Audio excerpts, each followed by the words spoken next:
आपको बताते चले कि पूरा मामला आजमगढ़ जिले के ग्राम टीकापुर थाना ताबरपुर का है।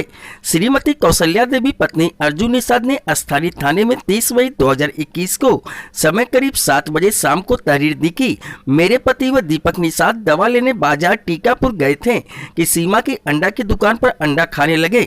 इसके बाद मेरे ही गाँव के ही विपक्षीगढ़ आकाश यादव गोविंद अंडा की दुकान पर आ गए। लेन देन के विवाद में गाली गुप्ता देने लगे और मना करने पर कड़िया से मारने लगे। इतने में राजेंद्र पुत्र दहारी व रामायण पुत्र लालचंद यादव भी आकर लाठी डंडे से प्रहार कर अधमरा कर दिया, जिससे मेरे पति व दीपक निषाद घायल अवस्था में मरहम पट्टी के लिए अमरावती अस्पताल जा रहे थे कि रास्ते में पुनः विपक्षीगढ़ बच्चा बाबू की दत्तात्रेय अड्डी के सामने मेरे पति अर्जुन निषाद को मारे पीटे, जिससे उनकी मृत्यु हो गई और अपनी मैजिक गाड़ी मृतक के ऊपर चढ़ाते हुए भाग गए, जिसके संबंध में स्थानीय थाने में विभिन्न धाराओं में मुकदमा पंजीकृत कर जांच पड़ताल शुरू की गई।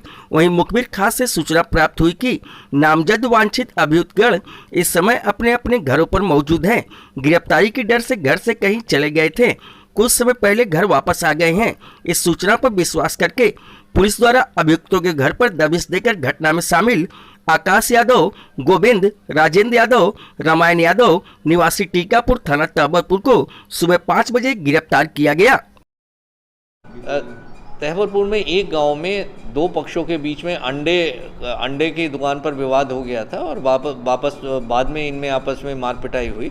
एक पक्ष थाने पहले पहुंच गया था और उसकी डॉक्टरी कराने के लिए भेज दिया गया था। वो डॉक्टरी कराने के बाद अपने गांव वापस जा रहा था तो दूसरा पक्ष मेटाडोर से आ रहा था, उसमें इनमें पुनः मारपीट हुई और वो उस मारपीट में मेटाडोर से एक व्यक्ति कुचल गया और उसकी मृत्यु हो गई। इस संबंध में मुकदमा पंजीकृत किया गया था 4 लोगों के खिलाफ। चारों के चारों अभियुक्त गिरफ्तार हो गए हैं और मौके पर शांति है, गाँव में फोर्स तैनात किया गया।